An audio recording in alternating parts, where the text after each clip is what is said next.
ingabo za leta zigihanganye n'umutwe wa M23 winjiye mu mujyi wa Goma ugatangaza ko wawufashe. Igisirikare cya Irwe gifite ingabo ziri mu butumwa bwa MONUSCO cyasohoye itangazo kivugamo ko nyuma y'umuhate wa MONUSCO impande zirimo kurwana zumvikanye ku gahenge. Zivuga ko ako gahenge katangiye kubahirizwa saa moya z'ijoro i Goma, ubwo ni ku munsi w'ejo. MONUSCO, ingabo za leta cyangwa se M23 ntacyo baratangaza kuri ibi bivugwa n'ingabo za Irwe zuko hari agahenge. BBC yavuze ko kuva mu ijoro ryakeye hari agahenge nubwo hakiri amasasu make yumvikana. Gusa nanone ibintu ngo biracyameze nabi. Nta muriro w'amashanyarazi, nta mazi, nta bucuruzi.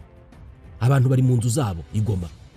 Nusohoka nujya gushaka hari moteur cyangwa generator kugira ngo ashyire umuriro muri telefone. Umunyamakuru wa BBC Jean-Claude Mwambutsa ari i Rubavu, we yavuze ko nyuma y'agahenge kabayeho mu ijoro ngo mu gitondo hongeye kumvikana urusaku rw'amasasu n'ibisasu biremereye mu gice cya Goma cyegereye u Rwanda. Uruhande rwa leta ya Kongo rurimo kuvuga ko ingabo za FARDC zisubije ibice byinshi bya Goma byari byafashwe na M23. Ibi ntacyo M23 yarabivugaho kandi biracyagoye kumenya neza ugenzura ibice binini bya Goma. Ibiro ntaramakuru bitandukanye birimo kuvuga ko imirwano yo kuwa mbere i Goma yahitanye abasivili 17 naho abasaga 100 bagakomereka. Ku ruhande rw'u Rwanda abantu 5 nibo bapfuye, abandi 35 barakomereka. Ibihugu byo mu burengerazuba bikomeje gusaba ko imirwano ihagarara hagakomeza ibiganiro by'amahoro. Marco Rubio ni minisitiri w'ububanyi n'amahanga wa Leta Zunze Ubumwe za Amerika.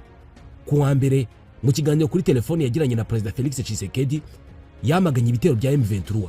Bivuga ko Tshisekedi yemereye Rubio kongera kuganira n'u Rwanda. Hagati aho Repubulika ya Demokarasi ya Kongo yasabye ko akanama gashinzwe umutekano ku isi muri LONU kongera guterana. Isaba ko noneho kafatira ibihano bikomeye u Rwanda. U Rwanda rwo ruhakana gufasha umutwe wa M23. Mu ijoro ryakeye Perezida Felix Tshisekedi yakoranyije inama y'abakuriye inzego nkuru z'ubutegetsi muri Repubulika ya Demokarasi ya Kongo ngo bige ku buryo ibintu byifashe mu burasirazuba bw'igihugu cye, by'umwihariko mu mujyi wa Goma. Ibi byavuzwe na Vital Kamerhe ukuriye inteko ishinga amategeko wari muri iyo nama. Bwana Kamerhe yavuze ko barebye uburyo i Goma hasubiraho ubutegetsi bwemewe na leta.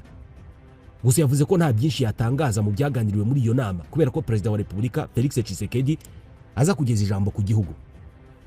Ntabwo bizwi neza umunsi n'igihe Perezida Tshisekedi agereza ijambo ku gihugu ku ngingo zafashwe na leta akuriye ishinja u Rwanda kuba inyuma y'umutwe wa M23.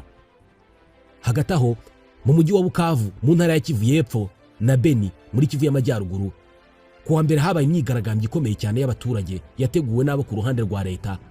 Ikaba yari imyigaragambyo yo kwamagana umutwe wa M23 no kuvuga ko bashyigikiye ingabo za FARDC. Ibiro bya Perezida wa Afurika y'Epfo byo byatangaje ko Perezida Cyril Ramaphosa w'icyo gihugu na Perezida Paul Kagame w'u Rwanda baganiriye kuri telefoni ku buryo ibintu byifashe mu burasirazuba bwa Kongo. Afurika y'Epfo yapfushije abasirikare bagera ku 9 mu mirwano yabaye ku wa 5 no ku wa 6 w'icyumweru gishize hafi ya Goma. Ibyateye uburakari muri Afurika y'Epfo n'igitutu cy'abatavuga rumwe na leta ya Pretoria. Hari amashusho yagaragaye ku mbuga nkoranyambaga agaragaza abasirikare ba Afurika y'Epfo i Goma bamanika ibendera ryera bisobanura ko bakeneye agahenge mu mirwano. Ibiro bya Perezida Ramaphosa bivuga ko Ramaphosa na Perezida Paul Kagame bumvikanye ko hakenewe byihutirwa agahenge no kongera gutangira kw'ibiganiro by'amahoro hagati y'impande zose zishyamiranye. Leta ya Kongo yahakanye ko itazigera ijya mu biganiro n'umutwe wa M23, ivuga ko ukoreshwa n'u Rwanda, ibyo u Rwanda rutasibye guhakana. Minisitiri w'ububanyi n'amahanga n'ubutwererane w'u Rwanda Ambassadeur Olivier Nduhungirehe mu gitondo cyo kuri uyu wa kabiri yavuze ko ikiganiro cya Perezida Paul Kagame na Ramaphosa ngo cyari mu bwumvikane kandi ngo cyatanze umusaruro. Ubwo Perezida Ramaphosa yari mu Rwanda mu kwezi kwa 4 mu 2024, we na Perezida Paul Kagame bemeranyije ko intambara yo mu burasirazuba bwa Kongo ikwiye guhagarikwa binyuze mu biganiro by'amahoro. Icyo gihe ingabo za Afurika y'Epfo ziri mu butumwa bw'umuryango SADC zari zimaze amezi hafi 5 zifatanya n'ingabo za Kongo n'imitwe irimo FDLR n'ihuriro Wazalendo n'abacancuro b'abanyaburayi mu kurwanya umutwe wa M23. Hagati aho Perezida William Ruto wa Kenya ejo ku wa mbere yabwiye abanyamakuru i Nairobi ko abakuru b'ibihugu bigize umuryango wa Afurika y'Uburasirazuba bazaterana ku wa 3 ngo bige ku buryo ibintu bimeze nabi i Goma hamwe n'umwuka mubi uri hagati ya Kongo n'u Rwanda. Iyo nama biteganijwe kwizitabirwa na Perezida Tshisekedi na Perezida Paul Kagame. Hari amakuru ahari mu binyamakuru avuga ko Perezida Tshisekedi yamaze gutangaza ko atazitabira inama. Umuvugizi wa Perezida Tshisekedi Tina Salama yabwiye Jeune Afrique ko uyu mukuru w'igihugu atazitabiriye inama bitewe n'ikibazo cy'umutekano muke mu burasirazuba bwa Kongo. Uyu muvugizi wa Perezida Tshisekedi yagize ati birasobanutse ko bitewe n'ikibazo gihari ubu Perezida atashobora kwitabira inama. Uyu muvugizi yasobanuye ko Perezida Tshisekedi ashyigikiye ibiganiro bya Nairobi bihuza abanyekongo n'ibya Rwanda bihuza Repubulika ya Demokarasi ya Kongo n'u Rwanda. Iyi yabigiye kuba inshuro ya gatatu yikurikiranya Perezida Tshisekedi atitabiriye inama imuhuza n'abandi bakuru b'ibihugu bigize umuryango wa Afurika y'Uburasirazuba. Nyamara umutekano muke mu burasirazuba bwa Kongo wari mu mpamvu nyamukuru zatumye izi nama zose zitegurwa. Muri iyi minsi u Rwanda na Repubulika ya Demokarasi ya Kongo inkuru zibivugwaho ni intambara ishyamiranyije umutwe wa M23 n'ingabo za leta ya Kongo. Nk'ubu Minisitiri w'Ububanyi n'Amahanga n'Ubutwererane w'u Rwanda Ambassadeur Olivier Nduhungirehe yasubije Minisitiri Jean Noel Barrot w'Ubufaransa ko abona abarwanyi b'umutwe witwaje intwaro wa M23 badashobora kuva mu bice bafashe mu burasirazuba bwa Kongo birimo na Goma kubera ko ngo ni iwabo. Mu butumwa yanyujije ku rubuga nkoranyambaga rwa X ku munsi w'ejo ku itariki ya 27 Ambassadeur Nduhungirehe yaragize ati nta mwana n'umwe nzi kuri iyi si ushobora gusubira inyuma ava iwabo. Minisitiri Nduhungirehe yasubizaga Minisitiri w'Ububanyi n'Amahanga w'Ubufaransa Jean Noel Barrot watangaje kuri uyu wa mbere ko M23 ikwiye kuva mu bice igenzura.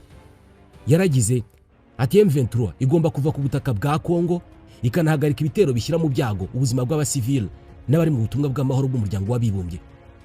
Ubufaransa nicyo gihugu leta ya Kongo yifashishije kugira ngo gisunike icyifuzo cyayo cyo guteranya inama y'akanama ka Loni gashinzwe umutekano kugira ngo bige ku ntambara ikomeje gushyamiranya Kongo na M23 mu burasirazuba bwa Kongo. Muri iyi nama yabaye ku cyumweru ku itariki ya 26 ibihugu bitandukanye byagaragaje ko leta ya Kongo ikwiye gusubira mu biganiro by'amahoro kubera ko intambara atari yo yakemura ikibazo cy'umutekano muke cyugarije uburasirazuba bwa Kongo. Ibyo bihugu ariko byanasabye ko M23 isubira inyuma mu bice yari yafashe. Ubufaransa, Leta Zunze Ubumwe za Amerika n'ibindi bihugu by'inshuti byagaragaje ko bihangayikishijwe cyane n'umugambi M23 yari ifite wo gufata umujyi wa Goma nyuma ya Sake hari imbere y'uko M23 ifata Goma. Ibihugu byasabye M23